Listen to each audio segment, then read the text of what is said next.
Hey there, bookworms. Welcome to Pouring Over Books, a podcast where we dive into the books we love and maybe a few we didn't.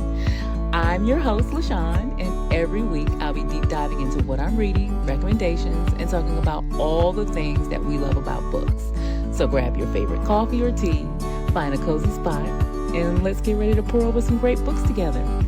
Hello, friends, and welcome back to the Pouring Over Books podcast. My name is LaShawn, and I am your host. And friends, last week was long, like really long. But as usual, I had great books by my side and readily available. So I can honestly say I just tried to dissociate a lot last week. But I did get sucked into the discourse online. And of course, as things do, it spilled over into the book world, book talk and bookstagram. I saw so much vitriol over who posted what, people taking books off of their shelves, putting authors on lists. And I kept thinking, do these folks actually read the books that they post about? Do they understand them? Is everyone reading nothing but fluff? I mean, these are questions. Now, before you go on and on, and let me say, I don't really care if you read nothing but dark fairy smut every day of the year. But I personally believe in diversity in reading, at least every once in a while, once a year. I mean, something. I love fairy smut. I am the first one who picks up a mindless romance to break up real life. But I will also read books that make me think, like books with characters who are nothing like me, books with ideas that are not mine, books that make me, uncomfortable, and books that teach me something new. I know a lot of us right now read for escapism because of, frankly, the world we live in. But one of my goals with this podcast is to expose my listeners to new books that, aren't on your radar, while mixing in popular and cultural books that everyone is talking about, though that is my main goal. So today, I want to share with you 5 books that I think you should be reading right now. These books might spark ideas or understanding or interest. I'm not asking you to agree with these books.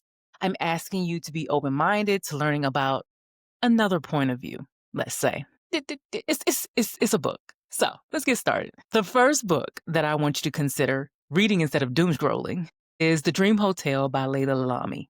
Let's talk about this book. Upon returning to LAX, Sara is detained by the Risk Assessment Administration, the RAA, because an algorithm analyzing her dreams predicts she will harm her husband. She is taken to a retention center with other women, all trying to prove their innocence. As her stay is repeatedly extended due to shifting rules, a new resident arrives and challenges the facility's order, leading Sara to confront the corporations that control her fate. This novel explores how, technology can both simplify our lives and enslave us. It questions the amount of privacy we must sacrifice for freedom and whether surveillance can truly capture our essence, which, let's face it, is very, very, very timely. The next book on my list that I want you to consider reading is called Separation of Church and Hate by John Fugelsang. I hope I said that right.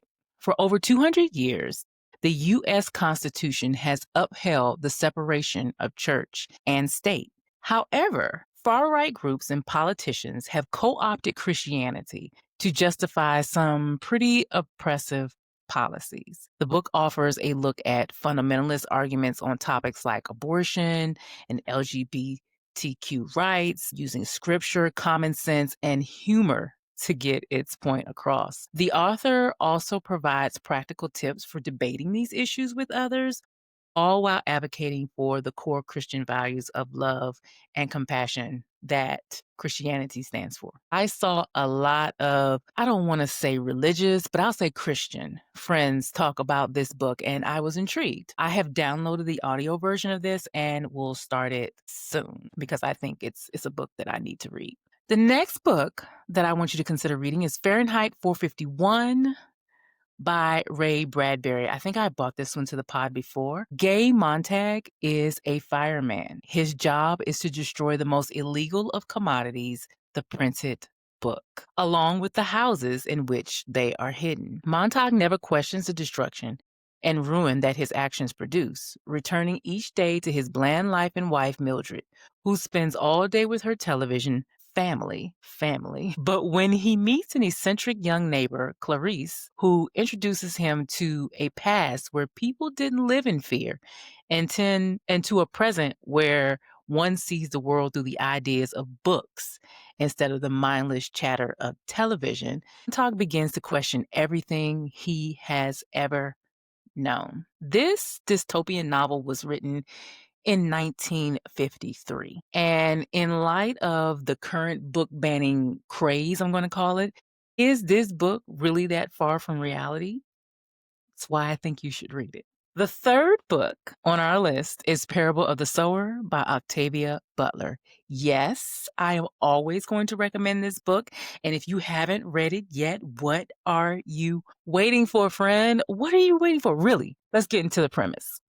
15-year-old Lauren Alamina lives inside a gated community with her preacher father, family, and neighbors, sheltered from surrounding social chaos and anarchy caused by climate change and economic crisis. In a society where any vulnerability is a risk, she suffers from hyperempathy, a debilitating sensitivity to others' emotions. Precocious and clear-eyed, Lauren must make her voice heard in order to protect her loved ones from the imminent disasters her small community stubbornly ignores. But what begins as a fight for survival soon leads to something much more: the birth of a new faith and a startling vision of human destiny. Now, why read this book now? Not only is it incredibly timely in terms of how it almost perfectly mirrors current politics, society, and environmental events, but the story starts on July 20th, 2024. It is a must read. I really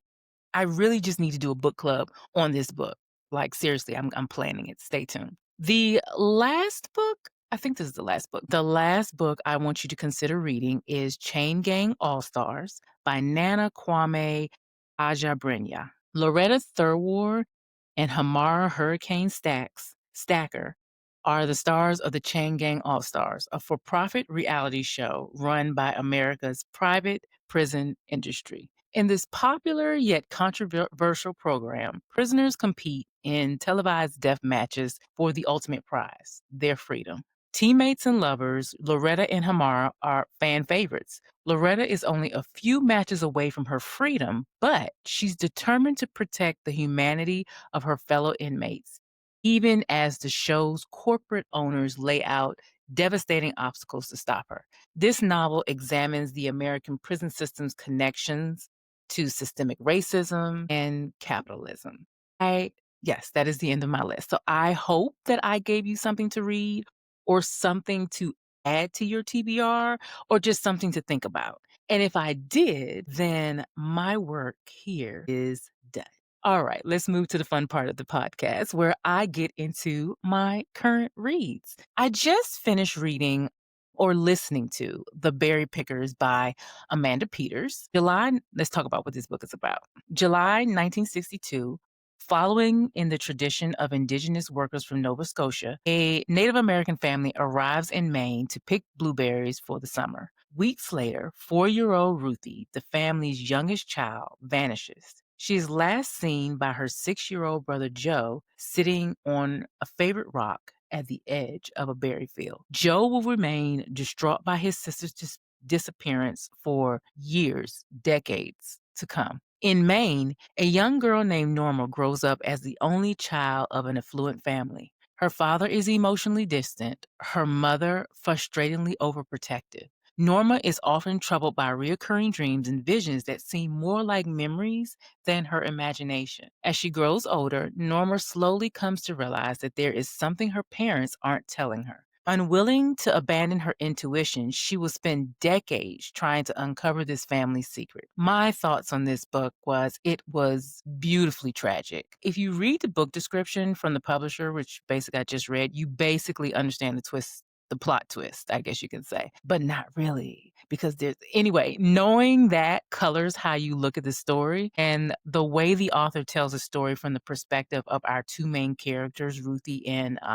Joe, is beautifully and tragic all at once. And even though I knew what was happening and the how of it, like the plot twist really shocked me. Like, wow. I really love this and I'm glad that I found it. Again, I listened to it and it was like a dual narration. Really, really good. And I highly recommend. I'm currently still reading what I was reading last week. Catabasis by R.F. Kuan, the quote unquote most anticipated book of the year. It is really slow going for me. I'm really still early with it. And so I'm still trying to give it a chance because I just haven't had a chance to sit down and really get into it. But it was going so slow for me that I got distracted yesterday by Our Vicious Oaths by N.E. Davenport. Let's talk about what this one is about. Princess Khadijah, a warrior, is destined to marry the Hyperion High King. Seeking one last night of freedom, she sleeps with a stranger, Malachi, who, unknown to her, is the actual new king of a rival court. On Khadijah's wedding day, Malachi attacks, killing her father and taking her hostage. But she and Malachi form an alliance. She will lure the High King to his death, and he will spare her people. Despite their shared mission, they must fight an unbreakable attraction that threatens their plans. Sounds good, right? I have been consciously looking for romanticy books from Black authors, and I'm so glad that I found this one. I am very intrigued by this one, and my plan is to finish it up this week. It is taking me a little bit because I'm being a little bit more meticulous in the details than I usually am. So I'm taking like copious notes for my own purposes. And yeah, I'll explain more about that later. But it's taking me a little bit because I am almost doing like a book report on it. So we'll see. But this book doesn't release until October 28th.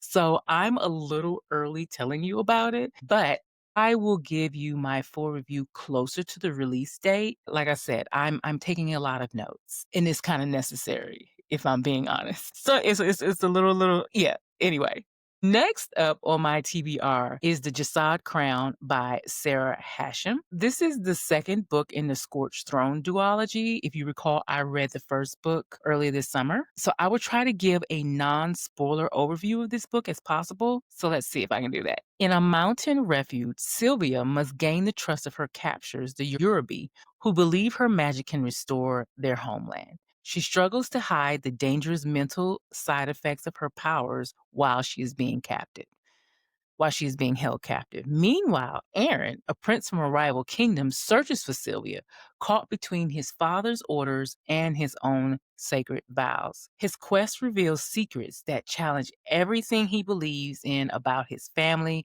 and Jasad's downfall. As war looms, Sylvia must risk her humanity to win and save her people. It took forever for this book to come from the library, and it was finally ready for the library late last week. I am only allowed, though, to start this one if I finish one of the books that I am currently physically reading.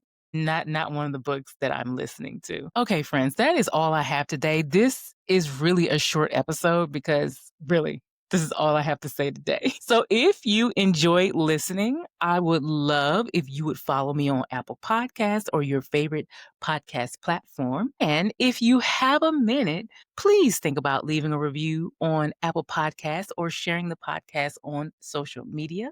It helps us grow and find other bookish friends to join us.